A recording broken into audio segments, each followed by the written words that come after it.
Hey guys, how's it going? So I have a different background, and that's because the topic that I'm going to talking about is a topic that I am absolutely not an expert in, and that's the topic of the Hebrew Bible. So I had to compensate for my lack of knowledge and a lack of expertise in the topic by just placing some bookshelves in the background.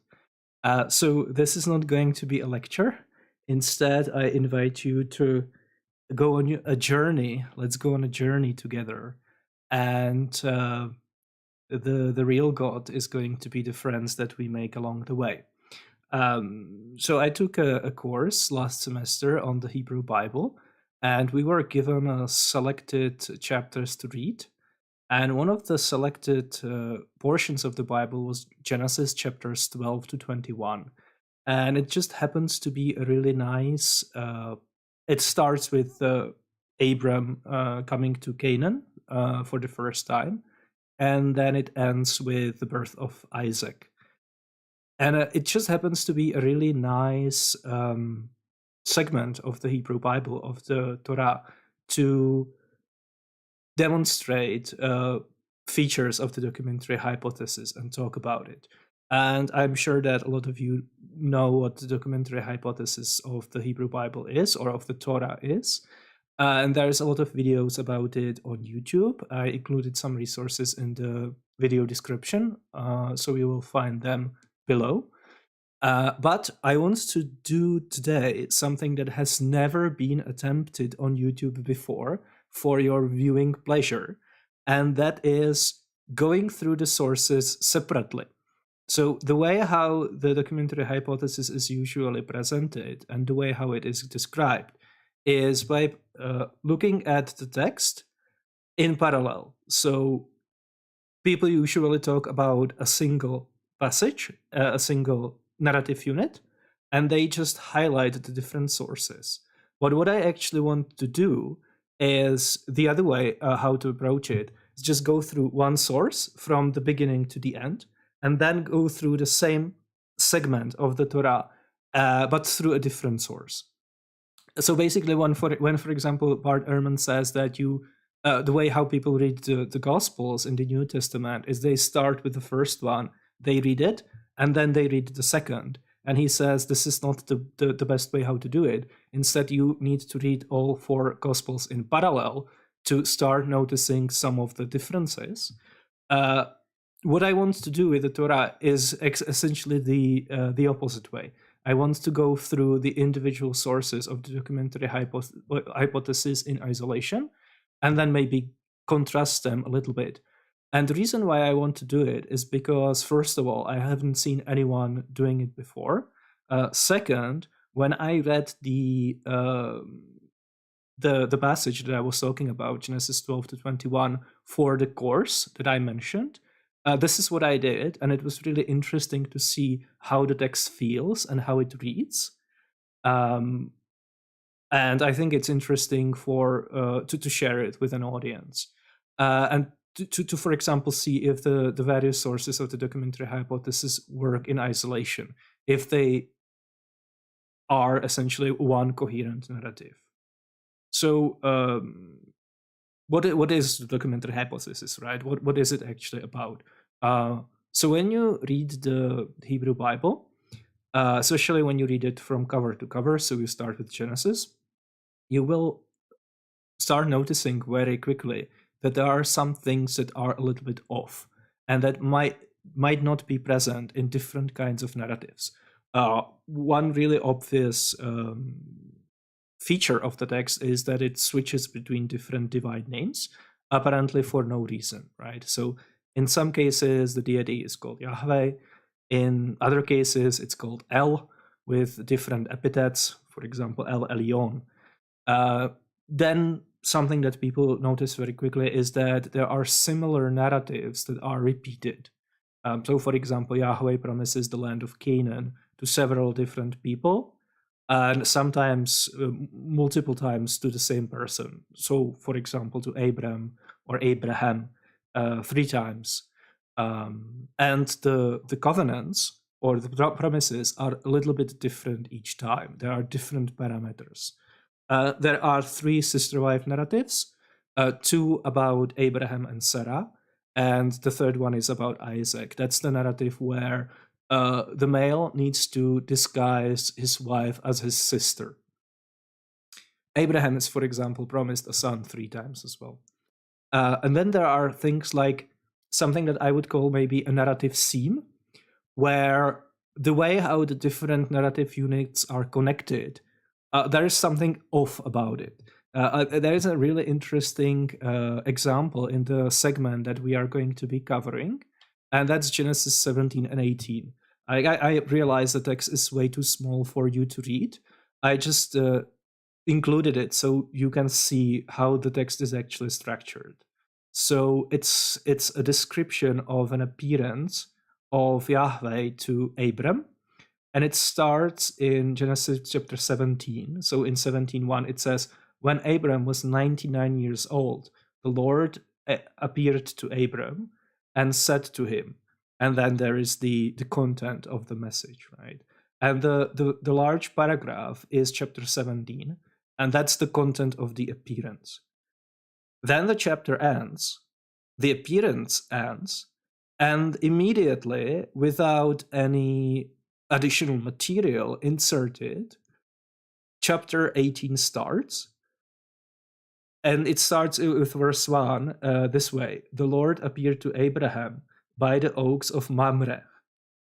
So one appearance ended, and immediately another appearance starts, right?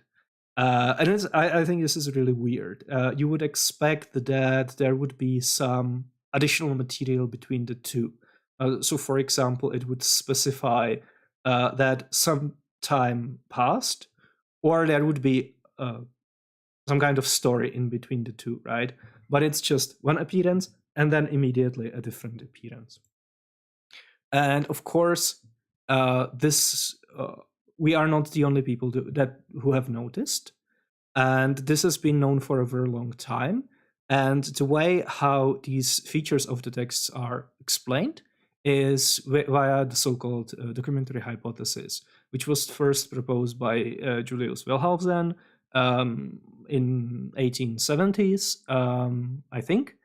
And it's basically the idea that the Torah, so the first 5 books of the Hebrew Bible, is not actually a one coherent narrative that was produced by a single author, but it's actually several different sources which originally existed separately, and over time they were combined together. And what we are actually reading is a reduction. So it's a result of a work of several different redactors who worked with existing texts, and they basically stitched them together. And then they stitched them in a way that tell a coherent story, but they were not completely successful in creating like a one coherent narrative. And that's why we notice these kind of literary features. And what scholars that work on the documentary hypothesis do is they try to take the text of the Hebrew Bible and they try to reconstruct the different sources from it based on these literary features that are noticeable. Obviously, the reconstruction of the sources is speculative. So we don't actually have any extant narratives of these different sources. It's not the case that we, for example, have a manuscript that would only contain the priestly source. This is a speculation. And given that it's a speculation, different scholars, of course, produce different reconstructions. So there isn't a consensus on how exactly the 4 sources should be reconstructed from the text that we actually have. There isn't a consensus about how many sources there actually are. And since the documentary hypothesis was first proposed,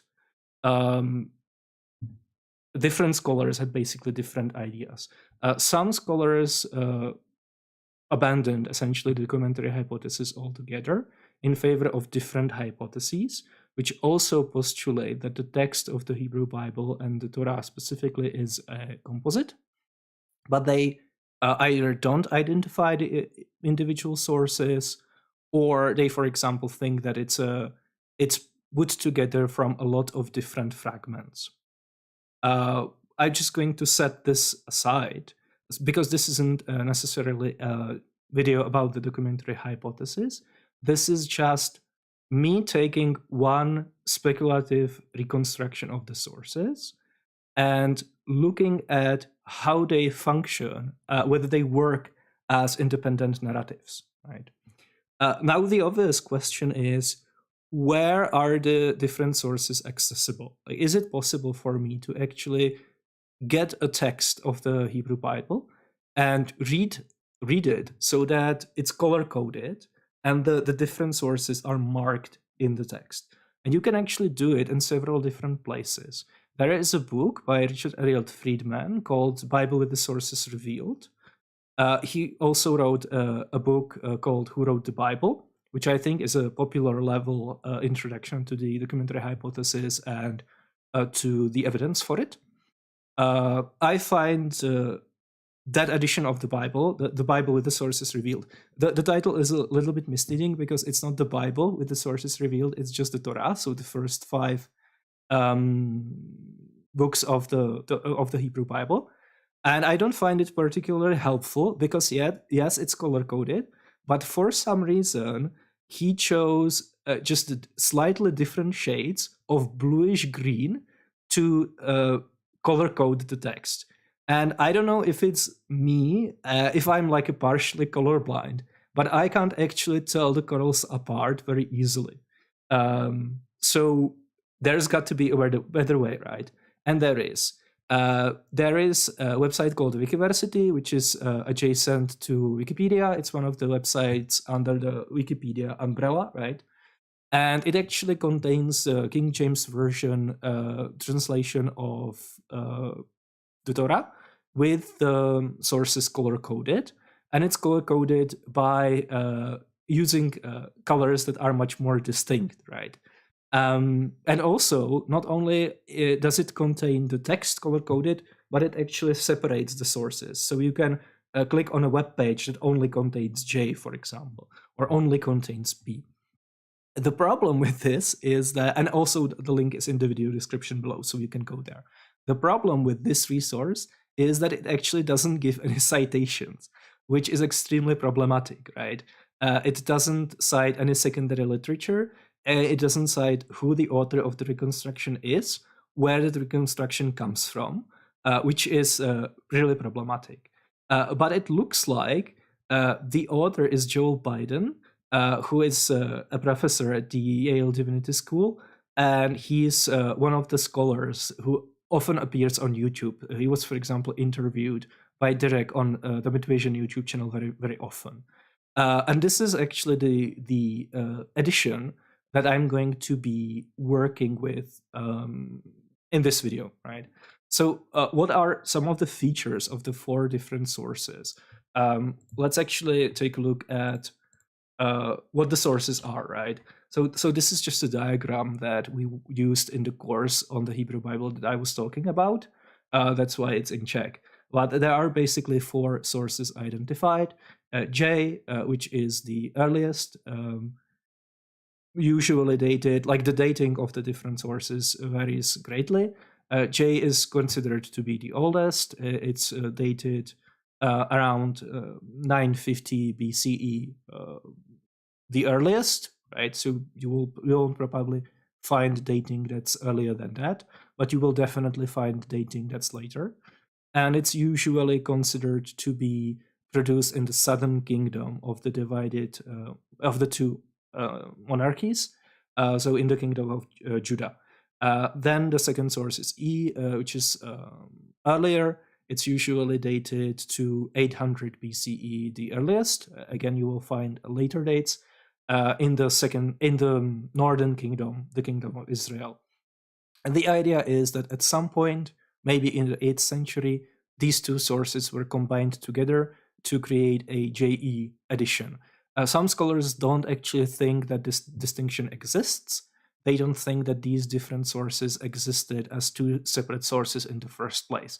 So they would, for example, think that there was a text which is a combination of J and E material already.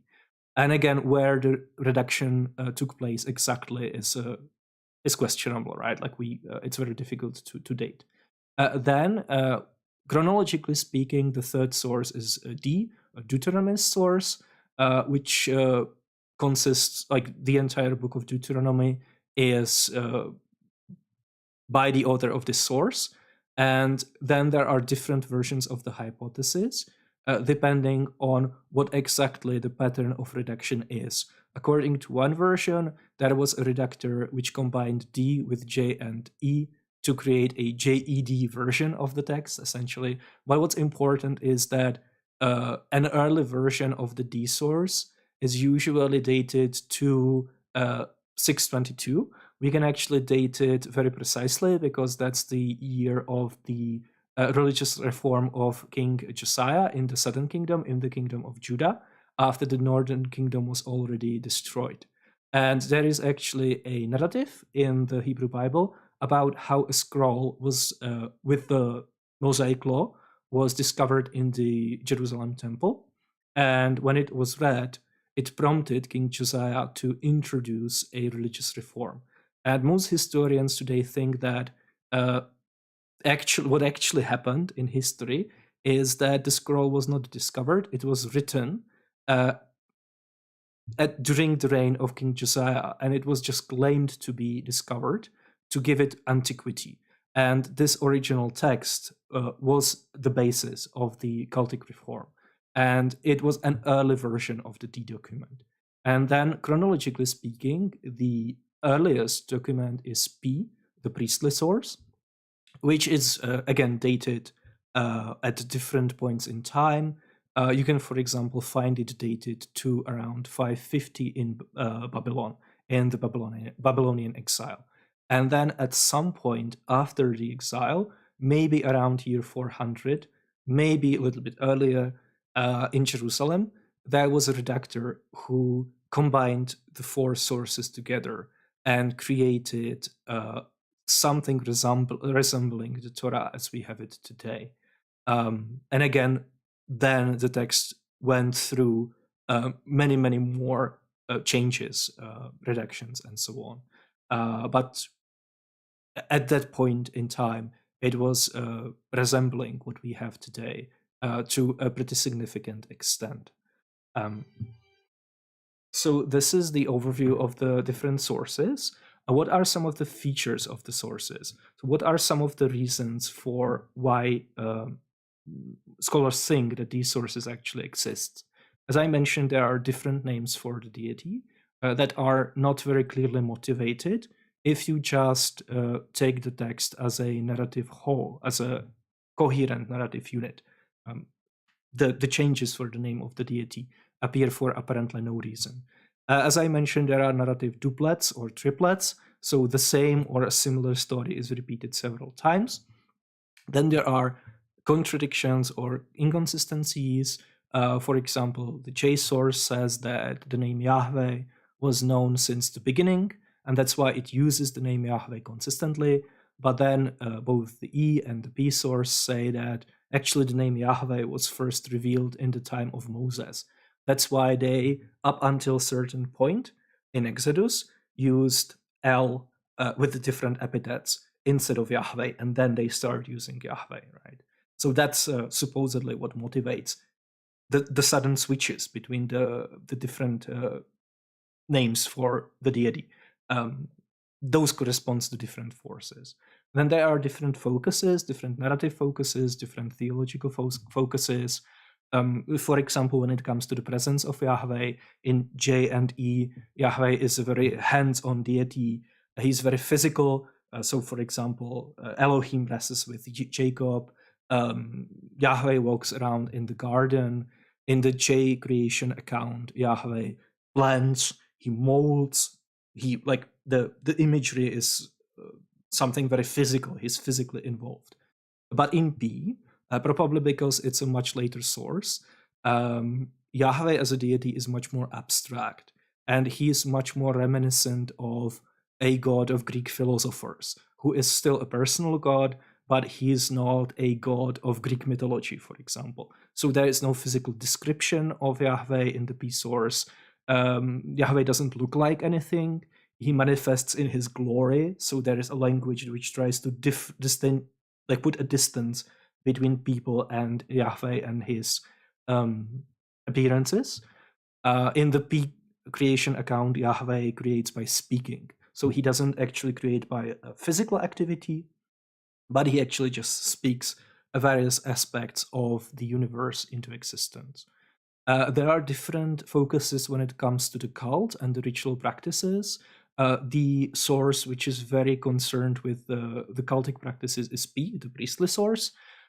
For example, P mentions the tabernacle several hundred times, but J or E never do. P mentions the Urim and Thummim, the devices for divination that were used by the priests. Other sources never mention them. Some sources, particularly J, much more often present what we call ideological myths. So stories that explain why is it the case that there are certain things to this day. So it explains names, for example. Why is it the case that a particular well is named a particular name? Why is it the case that there are altars in these specific locations?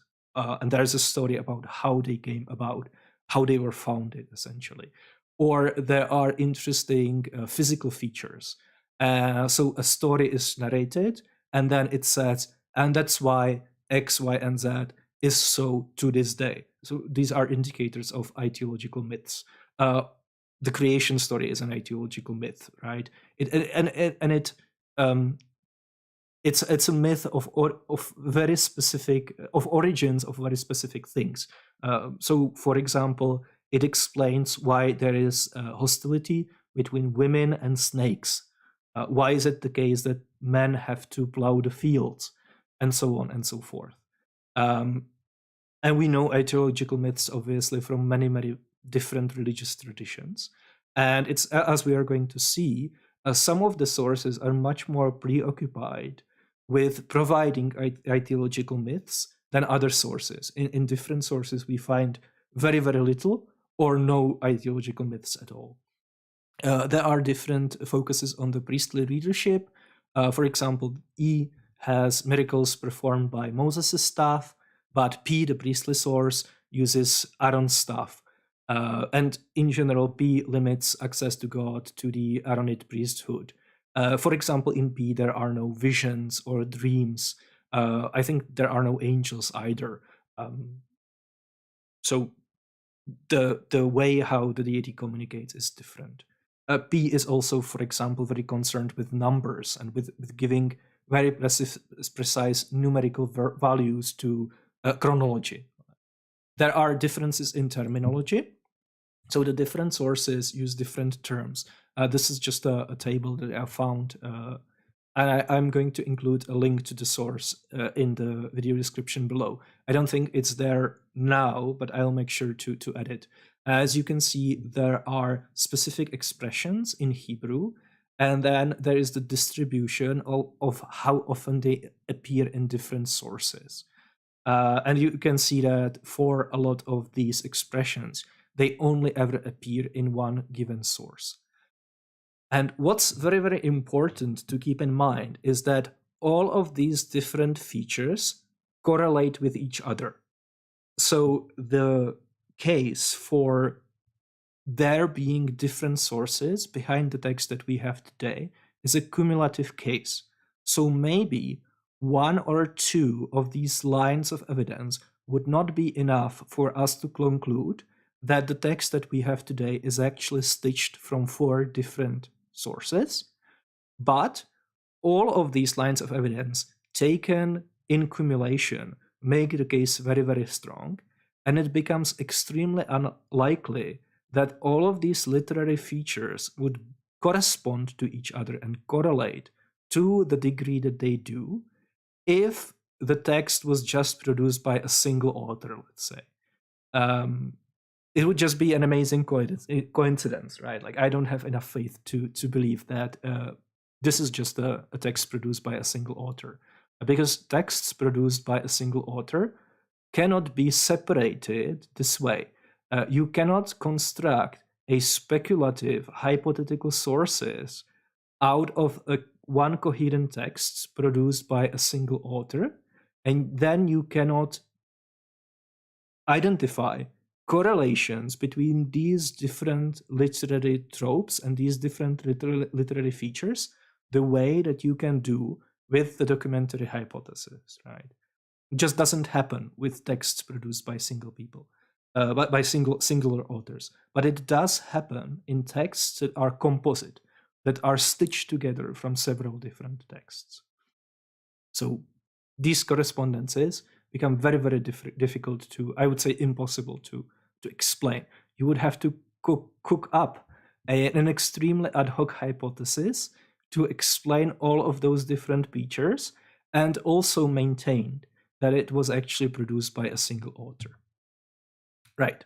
So let's just dive into it and let's just go through that specific segment of Genesis 12 to 21, and let's see how the different sources work. First, we actually have to go through the content of that passage, because I'm sure that you won't probably be able to recall just from memory what's in Genesis 12:21. So it starts with Abraham and Lot going to Canaan for the first time. Then Abram goes to Egypt because of famine, and then he returns. That's the first sister-wife narrative in Egypt. Then Abram and Lot separate, so they go settle in different places, go their separate ways. Yahweh then promises the land of Canaan to Abram. Then there is a description of a war between the Canaanite kings. What's important is that Lot is actually captured in this war, and he's rescued by Abram. Then Abram is blessed by Melchizedek, a very cryptic and enigmatic figure in the Hebrew Bible that generated a lot of tradition in Jewish and Christian lore. Then Yahweh promises the land to Abram, and he also promises him a son. Then Sarai, Abram's wife, gives Hagar to Abram because she's too old to give him a son herself. Hagar gives birth to Ishmael, Abram's first son. Hagar is then mistreated and she runs away, and in the wilderness an angel appears to her. Yahweh then promises the land and a son to Abram again, and he actually changes his name and Sarai's name as well to Abraham and Sarah. Then Abraham bargains with Yahweh about Sodom and Gomorrah. That's the famous passage where Abraham bargains Yahweh down when it comes to how many righteous people there need to be in the cities to spare them. But it doesn't work, so then there is the famous narrative of the destruction of Sodom and Gomorrah. And by the way, the numbers in brackets are verse numbers, so you can read along. Abraham goes to Gerar. It's a Philistine city ruled by a Philistine king, Abimelech. It's the second sister-wife narrative. Sorry.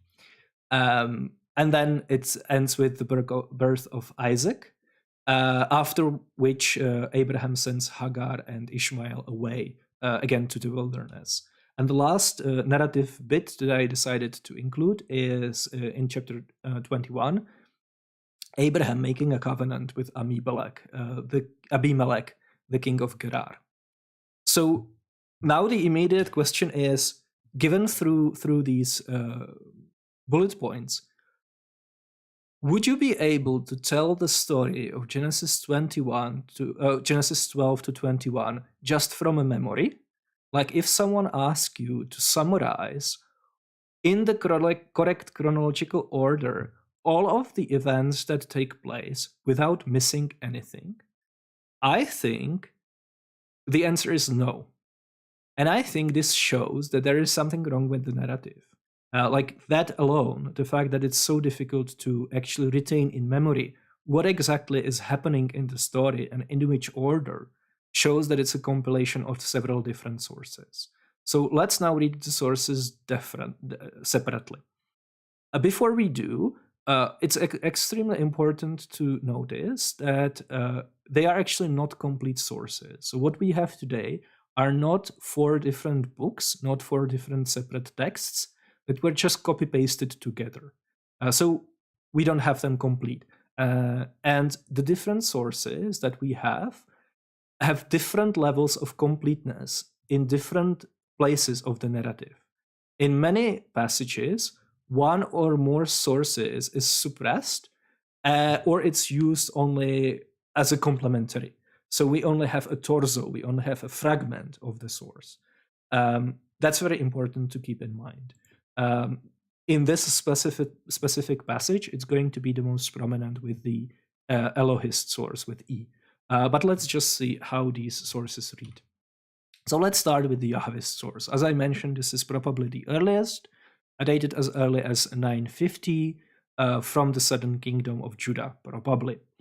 So how does it, what does it say in the specific passage? So it starts in chapter 12, and it basically starts with Yahweh telling Abram to go to Canaan.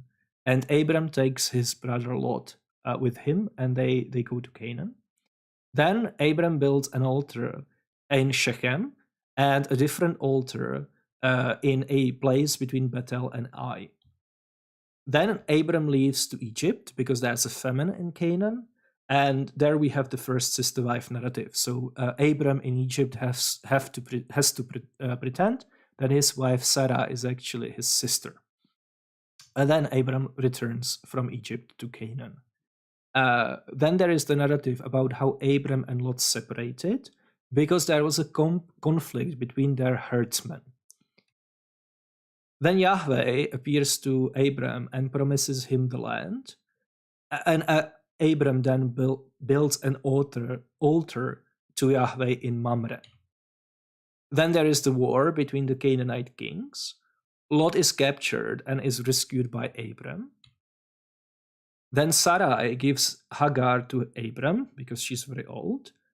Hagar is mistreated and runs away. And in the wilderness, an angel appears to her and tells her that her offspring, Ishmael, will become a great nation. So she's going to have a son, Ishmael, and his descendants are going to become a great nation.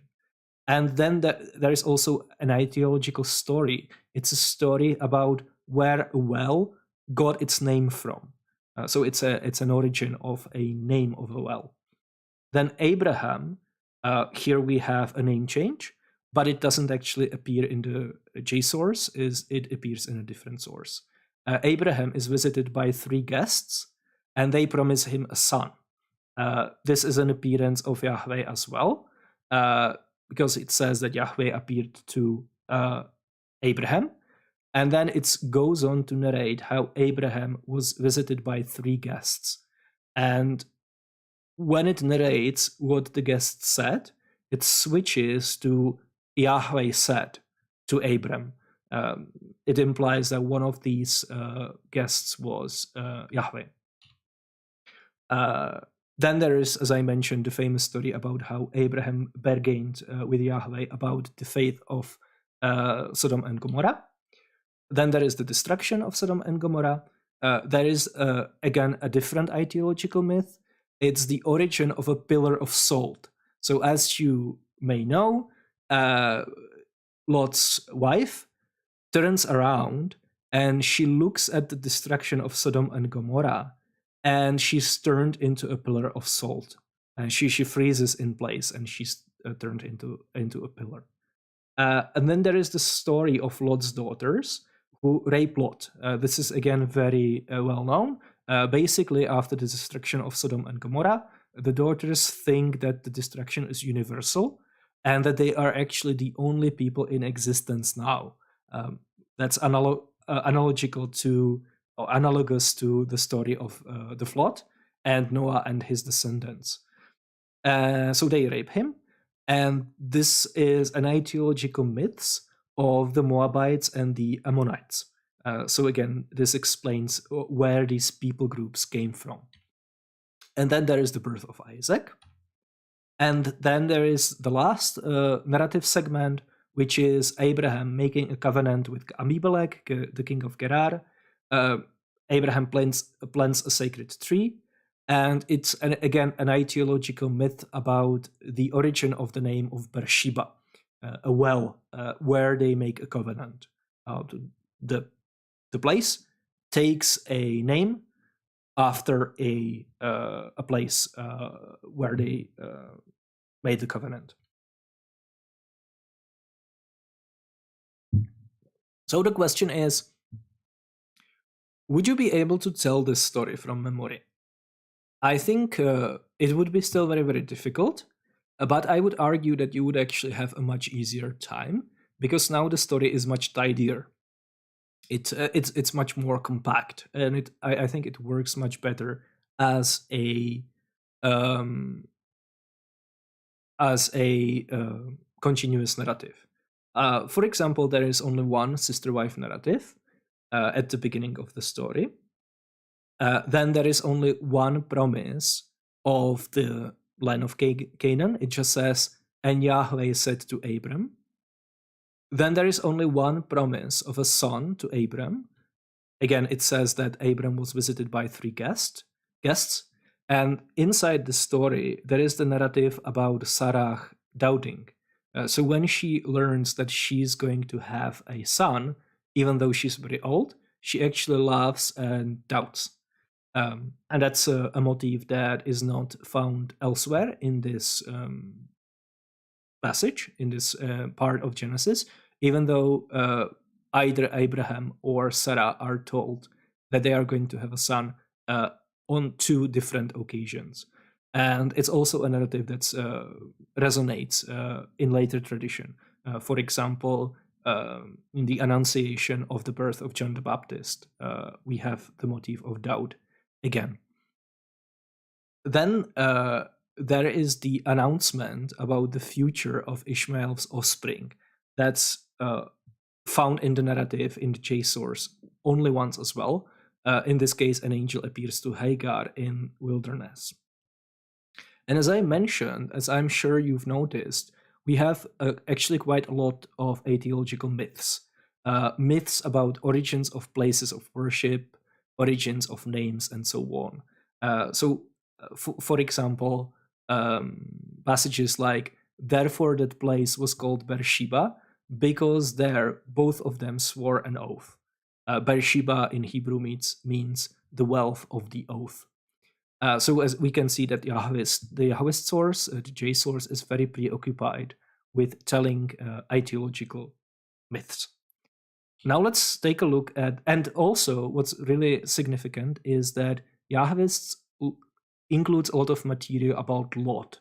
So there's the story about how Abram and Lot came to the land of Canaan and how they became separated, which is told in the priestly source as well. But then there is additional material which isn't found anywhere else. It's the story about how Lot was captured and rescued by Abram. And there is the story about the destruction of Sodom and Gomorrah, which is essentially a story about Lot, right? Like in that narrative, Abram doesn't really feature. He features at the beginning where he tries to bargain Yahweh down, but then the actual destruction story is a story about Lot. And then there is the ideological myth of the origin of Moabites and Ammonites, which features Lot's daughters. So now let's take a look at the priestly source. That's relatively young, a much younger source, again dated variously, but for example, during the Babylonian exile. It starts with, just like the Jahwist source, with Abram and Lot going to Canaan. Then Abram and Lot agree to separate because the land cannot support them both. So their herds, essentially, are too large for the land to support them. They reach the carrying capacity of the land, and they have to go their separate ways. Then Sarai gives Hagar to Abram, and Hagar gives birth to Ishmael. Then Yahweh promises the land to Abram, changes his name to Abraham, constitutes the circumcision. So here the rite of circumcision is introduced for the first time in the Hebrew Bible. Then Yahweh changes Sarai's name to Sarah, promises him his son Isaac, and tells him that Ishmael's offspring will become a great nation again. Then there is the birth of Isaac, and that's the conclusion of the priestly source. So as we can see, we have much less material from the priestly source, and you can see that it works much better as one coherent story. Most significantly, there is just one big appearance in chapter 17, which where a lot of the information is given, which in different sources is given at different occasions. So we have just one promise of the land to Abram. And this big appearance in chapter 17 starts with when Abram was 99. So it gives the precise age, showing that the priestly source characteristically is concerned with numbers, as we see in many, many different occasions in the priestly source. In the same big appearance, we have the one promise of a son. So again, in the priestly source, the promise is given only once. And again, we are told that Ishmael's future is going to be great because his offspring will become a great nation in the same big appearance. And we see that P is very characteristically concerned with the cult and with the ritual practices, because in P, and only in P, in the big appearance where the promises are made, the land is promised to Abram and a son is promised to him, the promise also includes introduction of the circumcision. And again, this is very, very characteristic, and actually says that Abram circumcised his family. And there are also name changes. Name changes in general almost exclusively appear in P. Not only Abram and Sarai, but Hoshea is changed to Joshua. In Numbers, this is also the P source. Joseph's name is changed in Egypt. That's also in P source. But there is one exception. Jacob's name is changed to Israel, but that's in the E source. But 4 times out of 5, when there is a changed name in the Torah, it's in the P source. So those are 2 sources, and given that we've went through 2 sources already, we can compare how the same story is told in 2 different sources. What are the similarities and what are the differences? So both in J and in P, we have the narrative of how Abram and Lot were instructed to go to Canaan. And, or more precisely, how is it the case that they came to Canaan? And it's interesting because in J, Yahweh appears to Abram and instructs him to leave. But in P, Yahweh doesn't actually appear. So in the Jahwist source in Genesis 12, 1-4, it says, Now the Lord said to Abram, Go from your country and your kindred and your father's house to the land that I will show you. I will make you a great nation, and I will bless you, and I will make your name great, so that you will be a blessing. I will bless those who bless you, and the one who curses you I will curse. And in you all the families of the earth shall be blessed. So Abram went as the Lord had told him, and Lord went with him. So you can see that here it's actually connected with a blessing, but the important thing is that the migration essentially to Canaan is connected to Yahweh explicitly telling Abram that this is something he's supposed to do. But in the priestly source, the story is a little bit different. Abram was 75 years old. Again, very characteristically, P is giving us the exact age because P is very concerned about exact numbers. When he departed from Haran, that's the land, I think it's northern Mesopotamia, where they were living before, Abraham took his wife Sarai and his brother's son Lot, and all the possessions they had gathered, and the persons whom they had acquired in Haran, slaves, and they set forth to go to the land of Canaan. When they had come to the land of Canaan, and then it continues. So as you can see, slightly different story, right? In J, they are instructed to go. In P, they just take up and go. And then there's a different narrative which is present in both sources, and that's the narrative about how Abram and Lot became separated. And we can also see that it's a little bit different in two different sources. Specifically in J, the reason why they separate is because there is a strife between the herders of Abram and Lot. But in P, the reason why they separate is because there is not enough land to support both. And you can see that if you are a redactor, it's not very difficult to harmonize these two accounts together, because you can imagine that the reason why there was a strife between the two herders is because there was not enough land to support. So it's not a contradiction, it's just the two different sources give two different reasons, and only one reason is mentioned in both, or in either, I should say. And these two reasons are like easily harmonizable, right? And the redactor essentially harmonized them. So in the J source, it says, and there was strife between the herders of Abram's livestock and the herders of Lot's livestock.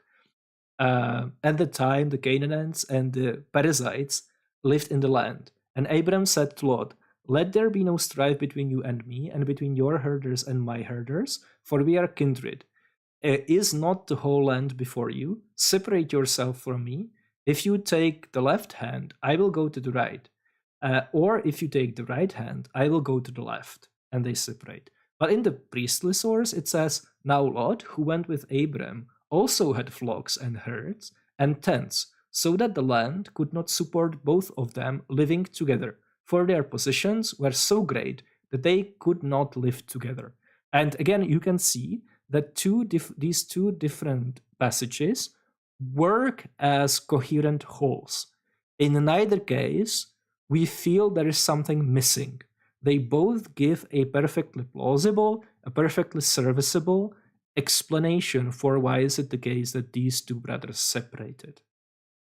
And I think it's very, very important to highlight instances where the same story is included in both sources, but it's told differently. Because I think these instances actually can tell us something about how transmission of tradition works over time. We don't know if the sources were oral or if they were written, and in case they were written, when they were written and what were the oral sources behind them, or whether maybe they are just original creations of a literary author already who didn't work with any previous sources. But in either case, it's really interesting to compare them, because we can see what are the kinds of narrative features and narrative units which are retained in both versions, and what are the details that are changed. Because it shows us what kind of material was permitted to change and was prone to change when these kinds of stories were told, and how they diverged over time. So in this account, for example, what remains constant is the fact that Abram and Lot were brothers who originally lived together, and then they separated. But what is malleable, what changed over time as the story was told, are the actual reasons why they separated. And I find this very, very interesting, and I think it's very, very important for us to study instances like that, where we have multiple versions of the same story, exactly so that we can see what kind of features of the narrative tend to change, and what kind of features of the narrative they tend to stay the same. So let's take a look at the source, the Elohist source. And by the way, I'm sure that you notice that there is no D. It's just in this section of the Torah, in Genesis, early in Genesis, D is not present yet. D actually comes into the narrative much, much later. So in this section, there is only J, P, and E. So Elohist, as I mentioned, as early as 800 BCE, probably from the northern kingdom of Israel. So what does it actually say? It starts with Abram being blessed by Melchizedek. And this is actually the first e-material in the Torah. So as we go through the text, in the chronological timeline that we have today, this is the first instance where E enters into the narrative. As you can see, this is something that I've mentioned earlier, that in a lot of the instances, we only have a torso of the source. So we don't have E in its, as it originally looked like, right? We only have fragments of it. And you can see here that this is very probably not how the source actually started. The actual source, either oral or written, probably started differently. There was a preceding material, but it wasn't preserved, and it's not reflected in the sources. So the earliest material, when it comes to the internal chronology of the text that we have today, is this. So Abraham is blessed by Melchizedek in chapter 14. Then Yahweh appears to Abram. It specifically says the words of Yahweh came to Abram in a vision. So here we have a vision. That's very, again, very characteristic of J and E. P doesn't have any visions. Promises him a son. Predicts the captivity in Egypt, which is really interesting. That only appears in E. And promises him the land. Again. Then Abraham, already with his name changed, goes to Gerar, and there is the second sister-wife narrative. Then Isaac is born. Abraham, after Isaac is born, sends Hagar and Ishmael away to the wilderness, and Yahweh says that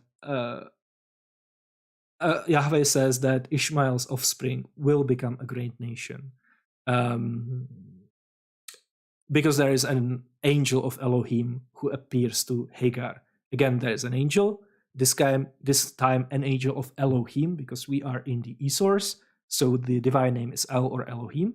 And we wouldn't have an appearance of an angel, for example, in the priest source.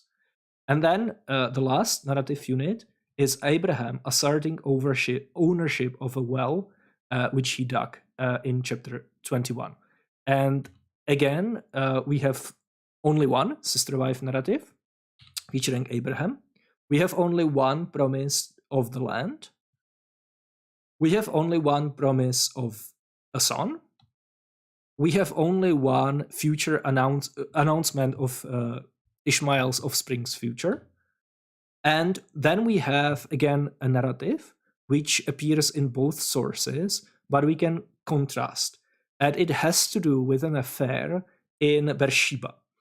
And again, if you read it as it is in the text that we actually have, it's two different stories smooshed together.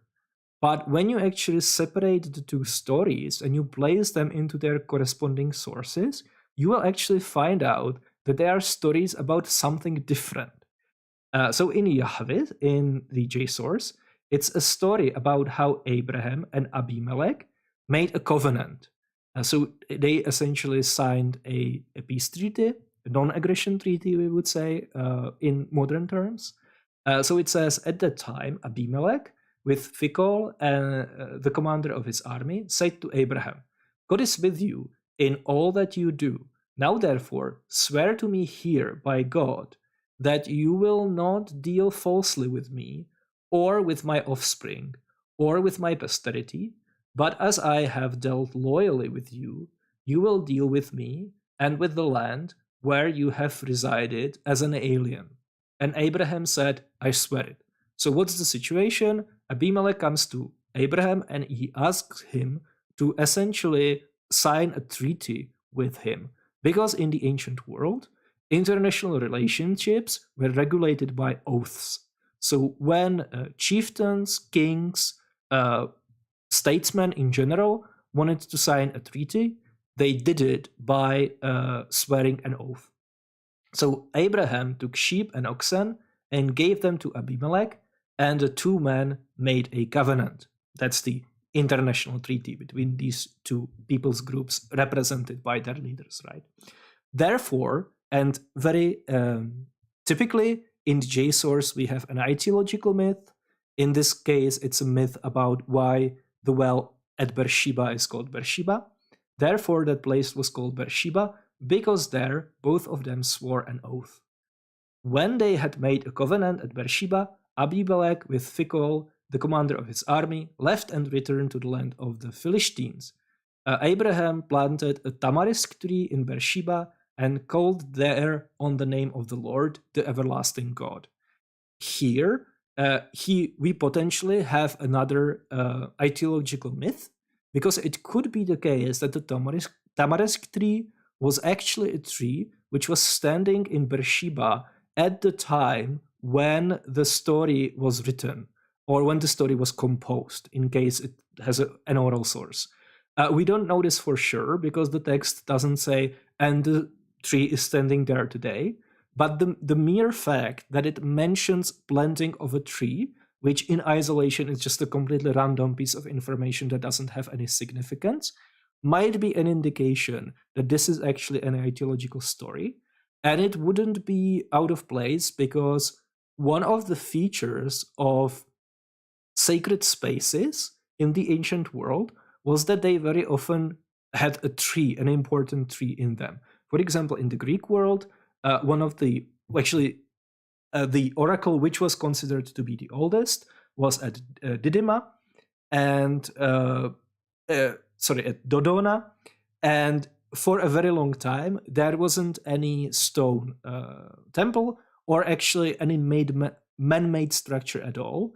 The sacred space consisted entirely of a large and very old oak tree. And similarly to this, potentially, there was an ideological myth about how that oak tree came to be planted there. So this is essentially the J source. It just is a story about how two chieftains made a treaty, and this explains the origin of several different things, potentially. But in the e-source, we have the same story with the same actors, but it's about something different. When Abraham complained to Abimelech about a well of water that Abimelech's servants had seized, Abimelech said, "I do not know who has done this. You did not tell me, and I have not heard of it until today." Abraham set apart 7 lambs. I think it means young, right? But I don't know how you pronounce it. Like of the flock. And Abimelech said to Abraham, "What is the meaning of these 7 lambs that you have set apart?" He said, "These 7 lambs you shall accept from my hand, in order that you may be a witness for me that I dug this well." So here we have the same actors, Abimelech and Abraham, but the situation is different. Instead of them signing a treaty, making a covenant, we have a dispute about ownership of a well, and it is resolved. So again, the same story, different context, different content. And just to reiterate, these are the different features, narrative features and narrative units of the 3 sources put side by side. So this is how, for example, Bart Ehrman thinks that you should read a composite text like this. Also several different accounts. You just put them in parallel. And we'll see that now suddenly it starts making a much more sense. We see, for example, that there are 2 sister-wife narratives, but it's just one is in the J source and the other one is in the E source. We also see that, yes, indeed, the land is promised to Abraham 3 different times, and each time it's a little bit different, but it's just because there is only one promise per each source. It's first promised in the J source, then we move to the E source, and then we move to the P source. Similarly, there is only one promise of a son in each source, first in E, then in P, and finally in J. And then, of course, Ishmael's offspring's future is announced only once in each source, first in J, then in P, and finally in E, after Isaac is already born. And Hagar is sent to the wilderness twice, actually. once in one source and the second time in a different source. There are different theological and thematic focuses. I've already mentioned how the promise of the land in the B source and only in the B source is accompanied by a narrative about how the practice of circumcision was first introduced. So that's a very typical of the B source. And then there are, of course, the ideological stories. And as we can see, the ideological stories cluster together in the J source. So when we actually list all of the ideological myths, almost all of them appear in the J source. And again, this is not a coincidence. It's because thematically, the J source is much more concerned about providing ideological myths than the other two sources. One notable exception is the Annunciation of Ishmael's future. That's an ideological story as well, because of course, Ishmael's offspring is an important people's group. And this story, which is repeated in all three sources, is an ideological myth of where these people groups came from. And just to reiterate and to include this again, on top of all of these literary features, the fact that the narrative doublets and triplets disappear, the fact that various literary tropes, for example, ideological myths, tend to cluster and accumulate in one specific source. We have evidence from terminology, which is just the fact that when we go through the source in the origin, when we go through the text in the original language, and we start paying attention to specific expressions, specific words in Hebrew, and specific turns of phrase and idioms and euphemisms, we see that they also cluster in specific passages. And again, just to reiterate something that I said at the very beginning, it's extremely, extremely improbable that these correspondences and correlations between these different literary features would appear in the text randomly without any explanation if the text was actually produced by a single author. There is absolutely no reason why we should observe and expect to observe these kinds of correspondences if the text was actually produced as a coherent narrative unit by a singular author. It becomes completely inexplicable. But it's very, very easily explainable if we actually propose that it's a compilation, it's a reduction of several different sources that originally existed independently. All right, so now let's go through some of the questions in the chat. So if you have a question, feel free to ask it in the chat.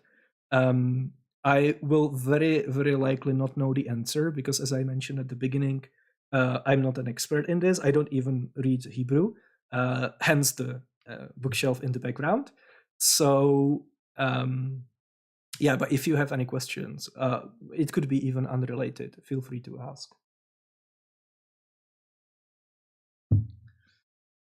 It's pronounced you. Yeah. All right.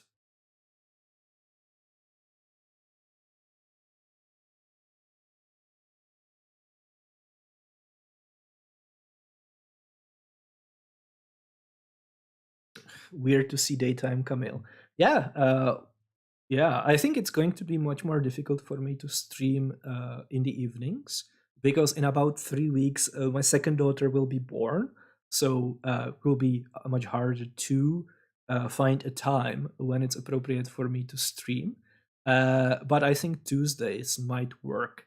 There's like a nice window when I can stream. But I realize it's not optimal because by the time in the US it's like very, very early in the morning, right?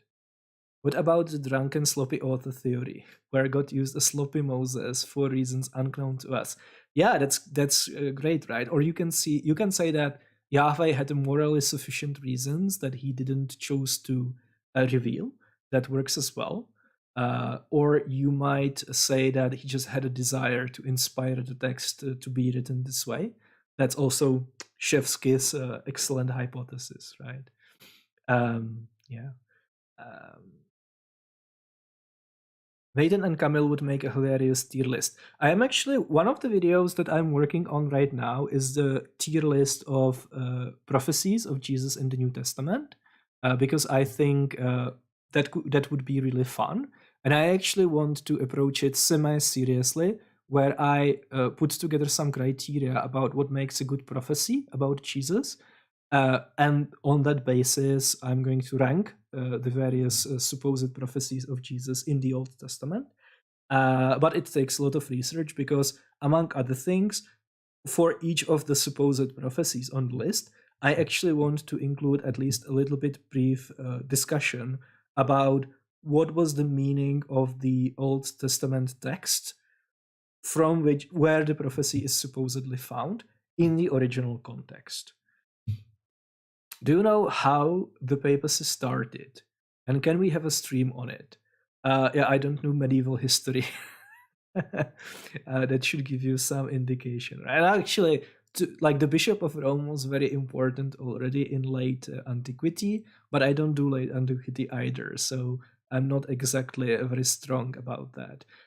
It's important to realize that the papacy is a social construct, that like when you think about the papacy today, the various aspects of it came into existence at different points in time.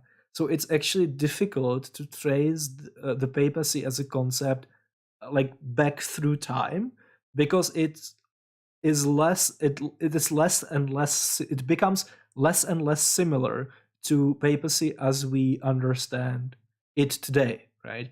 So at some point in late antiquity, there is something that has like a genetic link, maybe to the Pope, who sits in the Vatican now, but it looks completely different to, and it functions differently in the religion to how the Pope functions today. So it's difficult to even talk about it in terms of the papacy, right? And New Testament scholars don't talk about the history of the papacy in the first or second century, because that would be completely anachronistic.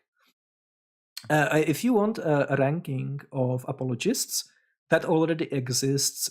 It's on Doug's channel, Pine Creek's channel.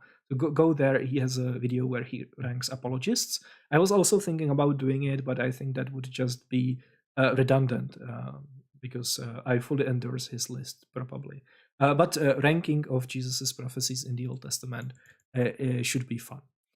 Okay, so in case there aren't any more questions, let's talk about something completely different. So this is the segment where we just completely switch the gears and we move from the topic of the main presentation, and we talk about something funny and interesting in the ancient world that has nothing to do with the Hebrew Bible. And in this case, I decided to take something from Herodotus, and it's a really funny and interesting passage which shows how people in the ancient world thought, and also how Herodotus, as an author and as a historian, thought and how he worked.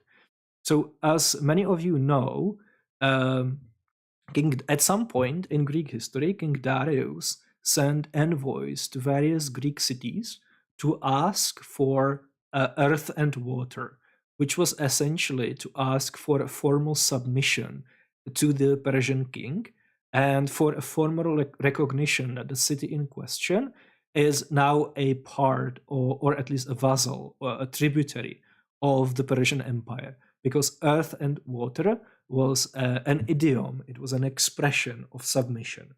And a lot of Greek cities and several Greek regions did submit, so they did give the envoys earth and water, but many of them famously didn't. And it's an internet meme, thanks to the movie 300 by Zack Snyder, that in Sparta, they actually not only didn't give the envoys earth and water, they threw them in a well.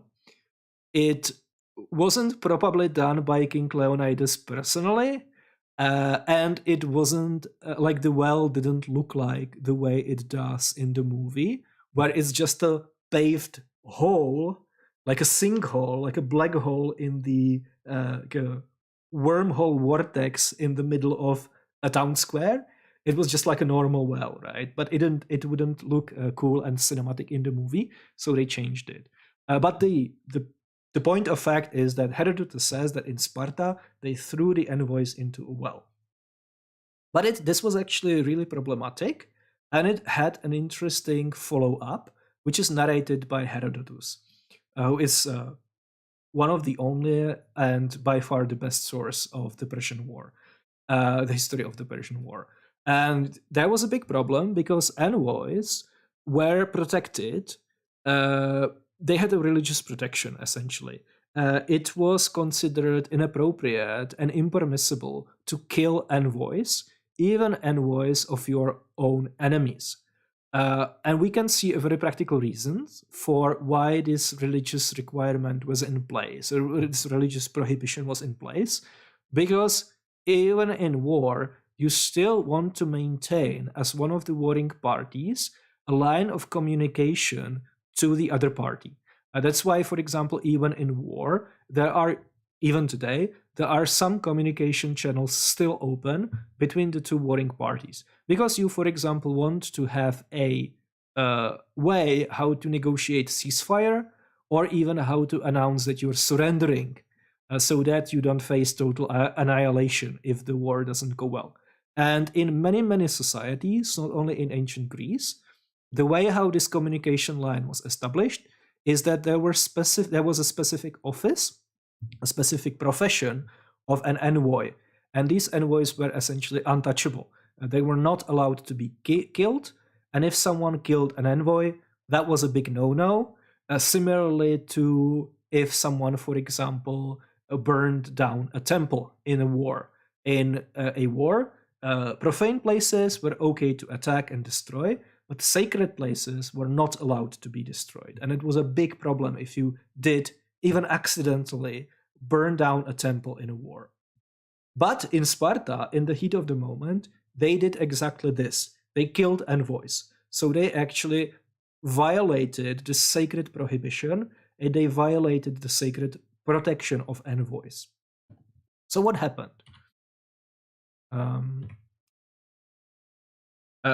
What basically happened is that one of the Greek heroes, Heros, a mythological semi-divine being, became angry at the Spartans. His name is Talthybius, and in Greek mythology, he is a herald of Agamemnon. So when you, for example, read Homer, he is a herald of one of the warring kings of Greece. He, of course, wasn't an ordinary human. He was actually a demigod, essentially, a divine being, and he was worshipped. He had a cult in several different places, including Sparta. So Herodotus says, be that as it may, the anger of Talthybius, Agamemnon's herald, fell upon the Lacedaemonians. Lacedaemonians are people of Sparta, the population of that state. So it's a broader term than Spartans, but we can treat it as a synonym. So this divine being, because heralds were killed, became angry. Why did he become angry? Well, because he was a deity. He was, let's say, a patron saint of heralds.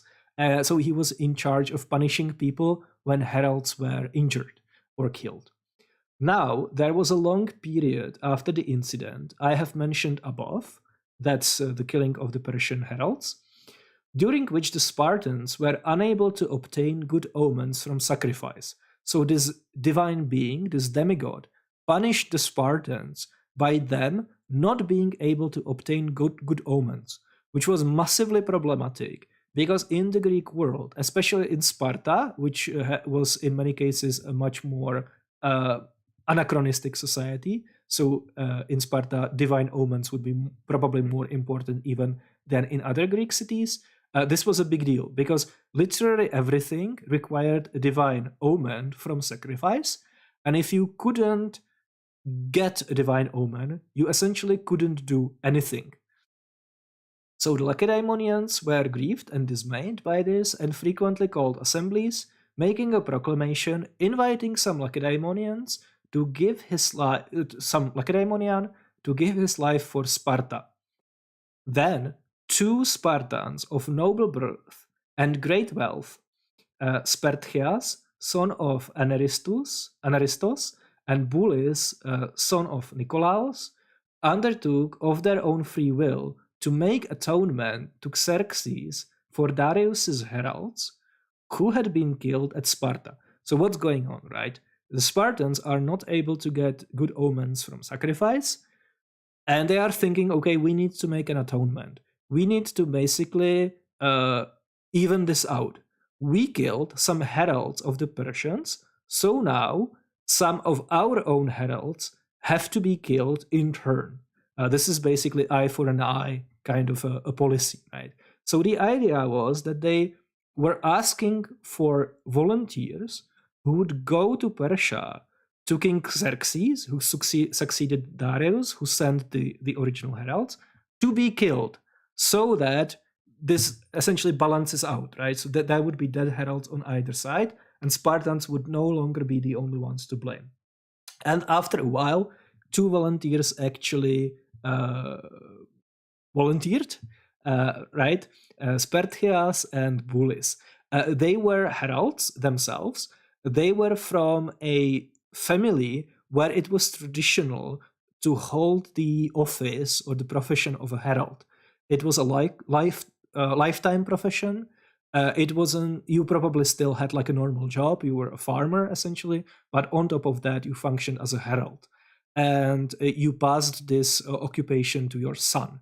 And specifically in Sparta, this line, this dynasty of heralds traced its origin to none other than Talthybius, the herald of Agamemnon. So it was a specific family in Sparta who traced their origin to this demigod who lived during the Trojan War and was essentially the quintessential herald. He was the patron saint of heralds because he was the herald. He was the herald to Agamemnon, a king in Greek myths. So these 2 volunteered. Thereupon the Spartans sent these men for Media, it's Persia, for execution. So the idea was that they are going to go from Sparta all the way to Persia, which was about 3 months journey, and they would present themselves to Xerxes, the Persian king. He would execute them, and this would balance out the situation, right? And of course, then there is a narrative about how they went to Persia, and this is a perfect opportunity for Herodotus to tell some moral tales. It's an opportunity for them to teach a moral lesson in the narrative. So there are 2 different stories of how they went to Persia. In one of them, they are stopped by a Persian official, and they are offered to become friends of Persians, basically by bribing them, right? So they are offered a large amount of wealth. They are offered to become extremely wealthy on the condition that they become friends to the Persians.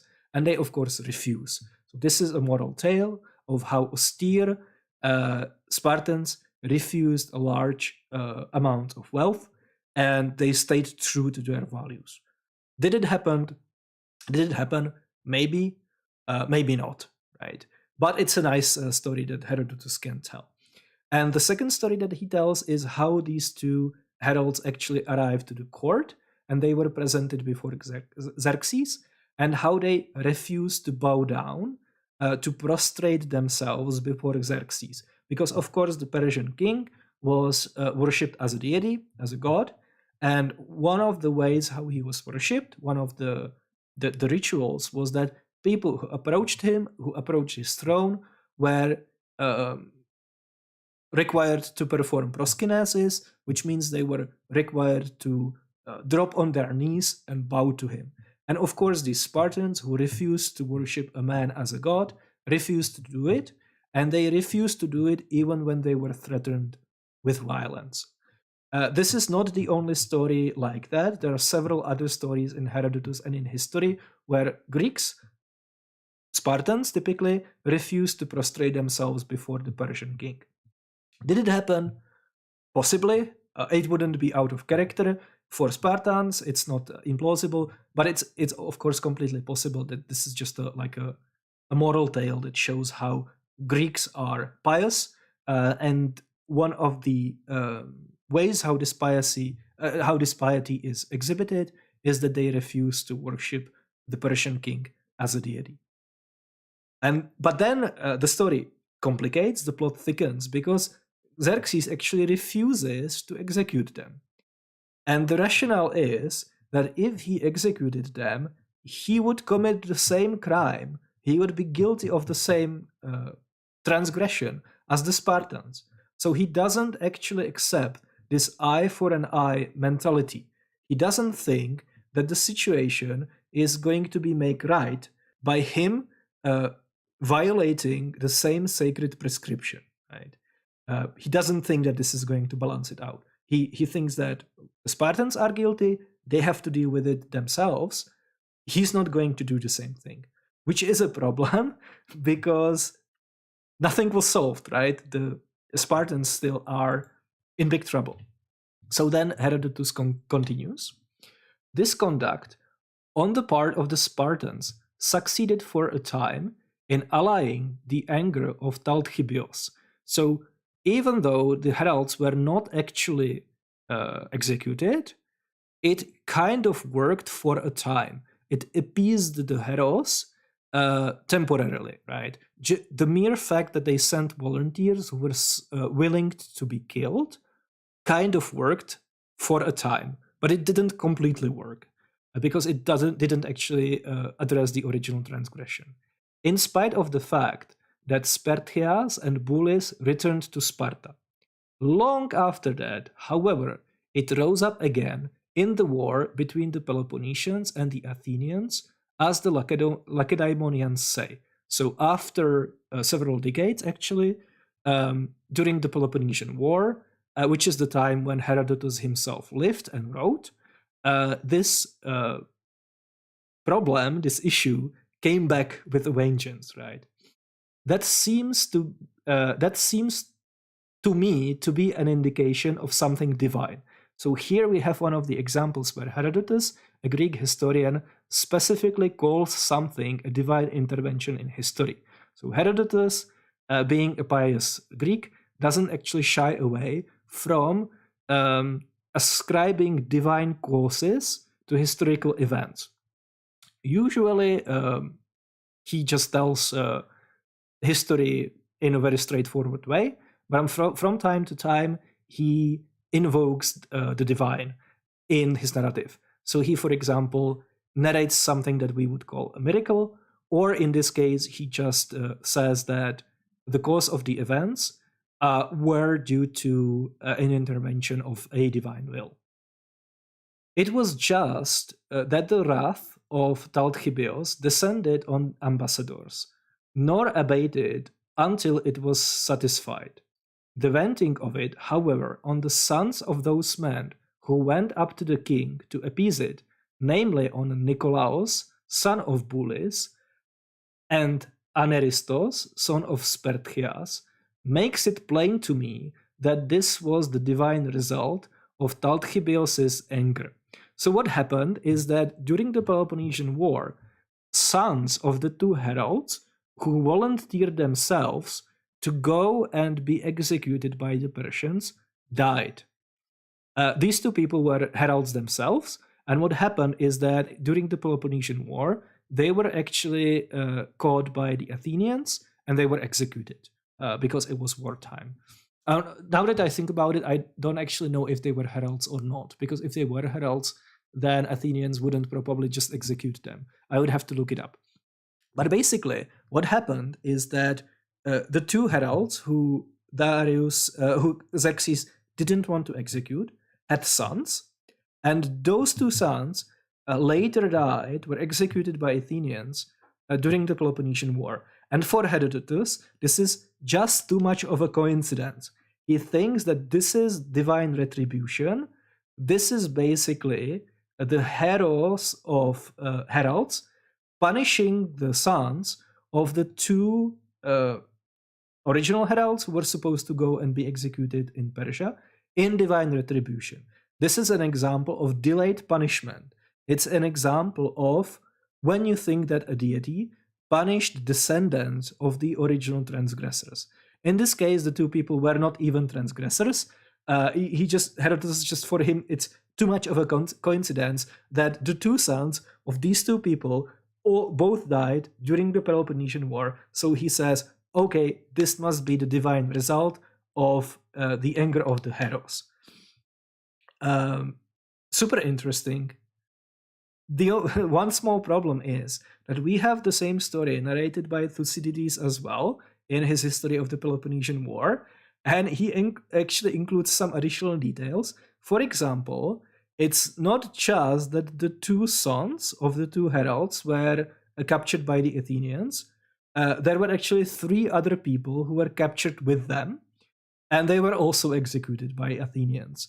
So it makes the coincidence much less significant, right? Because, okay, you maybe had a point, you maybe had a case if it was only the 2 people, right? That would be a really curious coincidence. But actually, they were just 2 out of 5 people who were captured and executed, and the other 3 had nothing to do with the original story. And what I find very, very interesting is that Herodotus himself doesn't mention it. He doesn't mention that along these 2 people, 3 others who didn't have anything to do with the story of the heralds were also executed. Why is it the case that he doesn't mention it? He says that the source of the story were the Lacedaemonians. So it could be the case that he was just given the story, and the story was already presented to him as a story of divine retribution. So the detail that more people were executed was already suppressed in his source. Or it could just be the case that he was aware that the 2 people were not the only ones who were executed, that it was actually 5 people, and he decided not to include that detail in order to make it a more striking story about divine anger and divine punishment. Again, we don't know, but I find this really, really interesting.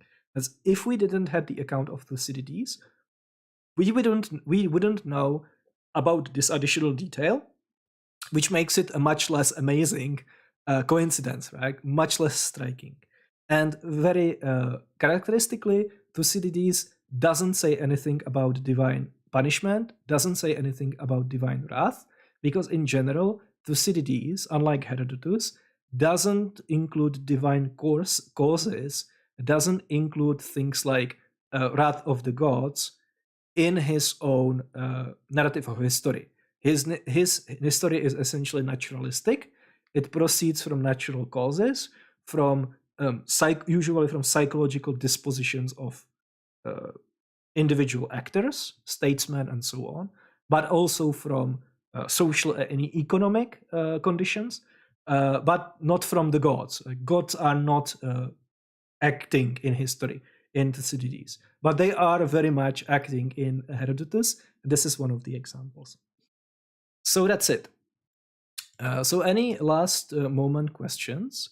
So again, I find it extremely interesting, and I'm sure that in the future I'm going to do a lot of videos about how is it that Greek historians actually worked, and how it is the case that they constructed the various narratives, how they selected which details to include, how stories that they tell changed over time and with different retellings. And I think those kinds of videos are going to have interesting implications on other topics that I normally cover. So I'm sure, I hope that it wasn't too complicated and that you understood what's actually going on. And in case you don't have any questions, that's going to be all for today. I already have a video scheduled for next week. So there should be a stream next week if my wife doesn't go into labor by then. Otherwise, I will have to cancel. But it's a really interesting story. It's a story about how in 19th century, a very large proportion of German theologians, not only German theologians, but especially German theologians, believed in God. They were Christians, but they actually didn't believe in miracles. And they held the position that no miracles ever took place in history. It's really interesting because they had theological justifications for it. So they didn't believe in miracles because of David Hume or because of a supernatural bias. They didn't believe in miracles because of their theology and their theological positions. And because they didn't believe in miracles, they didn't believe in any miracles in the Bible. So they were Christians. They still hold that Bible is their sacred text. It's just they didn't think that the miracles, as they are described in the Bible, is actually what happened in history. And it resulted in some hilarious mental gymnastics and in some hilarious explaining away the various miraculous stories. For every, just think about it, for every miracle in the Bible, both the Old Testament and the New Testament, they had to find a way to uh, explain it naturalistically, essentially, right? And they explain it naturalistically much more, to a much greater extent than non-Christians do today. This is why it's so interesting to cover. For example, they were the people who came up originally with the swoon hypothesis, with the hypothesis that Jesus didn't actually die during the crucifixion, he survived, and that's what explains his appearances in the canonical Gospels. The reason why they were Christians, first Christians, why they were people who saw Jesus after his crucifixion, is because he didn't actually die. This was not first proposed by Muslim theologians. This was not proposed by atheists. This was not proposed by non-Christians for the first time. It was actually invented by Protestant theologians because of their existing theological commitments. So that's going to be hopefully next week. And until then, thanks for watching, and I'll see you.